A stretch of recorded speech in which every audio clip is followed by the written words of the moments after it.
Olá, seja bem-vindo à Ação Nacional. A política no Brasil nunca sofreu tanto descrédito. Listas de delação envolvendo a grande maioria de partidos e candidatos têm gerado revolta e preocupação sobre o futuro do nosso país. Para conversar sobre esse assunto e o papel da mídia nesse processo, recebemos em nossos estúdios o advogado Jorge Thanos e também o jornalista, professor Marcel Cheida. Bem-vindos, obrigado pela presença de vocês dois. Marcel. Obrigado. Obrigado também a Thanos estar aqui com a gente. Eu que agradeço. Bom, gente, que nós estamos virados de ponta cabeça, literalmente, nessa situação no nosso país, né? Que lista é essa? Que situação que a gente está vivendo da política no país? Tem conserto, gente? Vamos começar aqui. Vamos começar com o Thanos. Vamos lá, Thanos. Eu acho que primeiro os mais jovens, né? Então tudo bem, vocês decidem. Obrigado. Então deixa eu falar primeiro. Não, eu acho importante que o Cheida fale um pouquinho, porque é a visão que a população tem, a visão da comunicação, eu acho que impacta de uma certa forma, e daí eu faço a adição do direito como ele deveria ser avaliado. Eu acho que isso é importante. Vamos lá. Né? Pode ser assim? Pode ser. Bom, de fato, nós estamos vivendo uma crise bastante singular. Se considerarmos historicamente, as crises têm singularidade, né? Só que essa adquiriu uma proporção nunca vista, em razão também do novo modelo de comunicação oferecido pelas redes sociais, pela internet, de modo geral, né? O que ocorre é que esse sistema de comunicação digital potencializa tudo, coisa que não era tão potencializado antes da internet, né? As crises ocorriam, eram disseminadas pelos jornais, pelas emissoras de rádio e televisão, mas, de certo modo, mais contidas, né?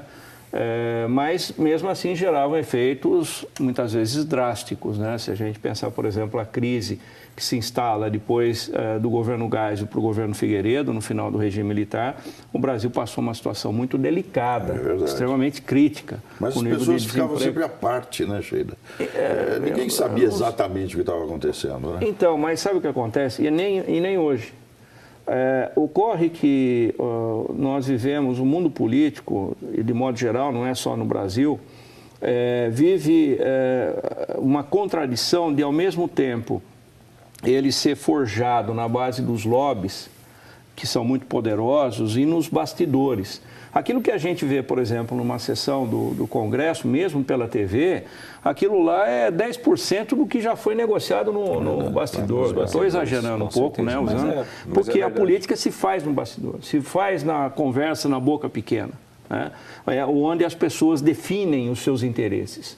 O Bob, um importante pensador italiano, afirma que a política é o campo em que o mundo privado negocia para evitar que os conflitos gerem uma violência. Sim. Ou seja, o mundo político, de certo modo, é onde esses grandes interesses, ou médios interesses, ou pequenos interesses afloram nos bastidores, nas negociações, e aquilo que passa a ter um consenso, daí aquilo vai ser objeto de um discurso, que muitas vezes tem um caráter propagandístico, para angariar uma certa adesão para aquele determinado projeto, aquela intenção possa se viabilizar.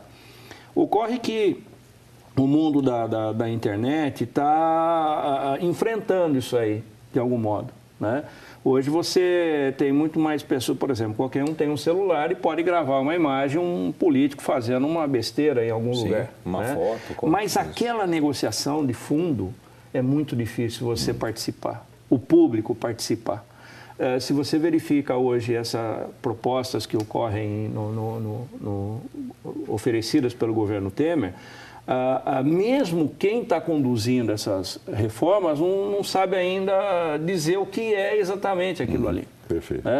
Você encontra uma série de debates... Não conhece o próprio projeto. Muitas vezes. Por quê? Porque o deputado que assume uma relatoria, por exemplo, ele tem um conjunto de assessores, que pode ser aqueles em comissão, que são de confiança dele, como também tem aqueles assessores do Poder Executivo que dialogam e que formam burocraticamente um grupo Agora, Sheila, me parece, Júnior, também, desculpe, não é questão jurídica, então? Então, porque, na verdade, a população ignora completamente os procedimentos jurídicos e passa a tomar como verdade posições politizadas dentro do Judiciário, do Ministério Público, né?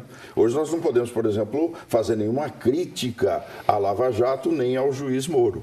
Se alguém fizer uma crítica a essa estrutura... Já está condenado. Já está condenado. Mas não está atrapalhando a Lava Jato. Mas há críticas. Mas você há críticas. Hoje navega na internet, você encontra críticas, né?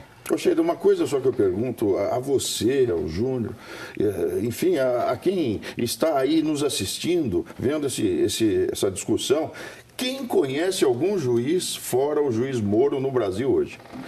Me dá um nome de um juiz, então, você vai conhecer se você tiver uma ação ali. Aqui em Campinas tem alguns juízes, né? O Torrano, o Dr. Torres, o diretor. São pessoas aí que... Mas você conhece esses juízes? Claro, porque claro. Campinas também é uma ilha. Para nós aqui, é uma cidade... Né? Então, deixa eu aproveitar e perguntar... Mas quantos juízes existem no país hoje? São centenas e centenas de juízes. Até diante disso, Tan, já que você está falando, e essa questão ética, então? Eu gostaria de perguntar para você, a questão ética na política e a questão ética no campo jurídico. Porque diante dessa situação que você está nos colocando aqui, realmente nós temos uma pessoa que está se tornando conhecida mundialmente, já se tornou mundialmente conhecida. E com méritos, não vamos tirar o mérito deste magistrado, porque é muito difícil, eu imagino a dificuldade que ele passa para julgar um caso como esse. Mas o que ele fala, na nossa modesta opinião, ele não deveria falar. Porque existe uma lei da organização da magistratura que é clara, o juiz tem que ser... Isso vale por Gilmar Mendes também? Então, vale por Gilmar Mendes, mas acontece, veja como nós estamos, as nossas instituições, elas já não leem as próprias leis que deveriam dar-lhes os limites. Então, você vê, é natural, porque o povão deve olhar para isso assim, não, é a autoridade, falou, está falado, esse é o salvador da pátria, esse é o justiceiro. Eu concordo com aquele magistrado, mas juiz não pode falar, meu Deus do céu. E não fui eu que inventei essa história. Quem inventou essa história foi o próprio Poder Judiciário, a Constituição e uma legislação específica. Então, veja, o juiz tem que ser imparcial.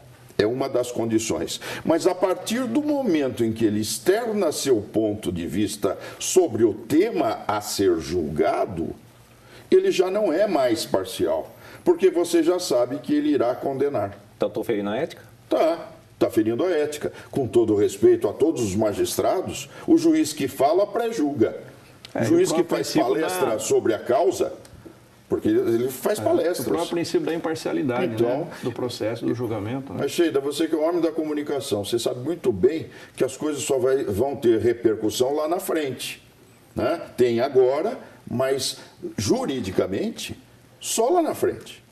E diante da ética da comunicação, as pessoas também não têm uma questão que elas buscam, de certa forma, um mito, uma pessoa que você acabou de citar aí, o salvador da pátria? Então, isso é parte de uma certa cultura brasileira, né, que decorre muito da religiosidade, que serviu como uma grande matriz de costumes em torno da ideia do salvador. Né? Quer dizer, essa matriz religiosa é lida para ser aplicada no mundo laico, no mundo do dia a dia das pessoas. Então, no mundo político, essa matriz ainda é uma grande referência.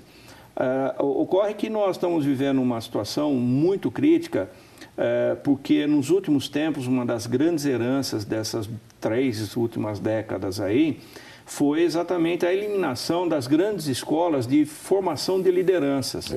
Nós não temos mais hoje aquele sujeito ou aqueles sujeitos que apontam como líder e apontam caminhos, né? Historicamente no Brasil, nós tínhamos 3 grandes organizações para forjar as lideranças políticas no país.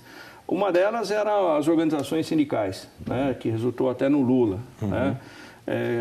Esse é um exemplo de formação de liderança. Outra eram os movimentos estudantis. É verdade. Se você pegar o Serra, esses outros aí, o Aloysio Nunes, né? O Zé Dirceu, você tem aí o movimento estudantil, que desapareceu. Os sindicatos foram cooptados, viraram simplesmente órgãos burocráticos. O camarada fica no sindicato 30 anos. Claro, a própria sociedade, a partir da década de 90 principalmente, criou um processo de rejeição ao movimento estudantil e hoje a UNE, o que é a UNE? E o terceiro, que são os partidos políticos. Pois é.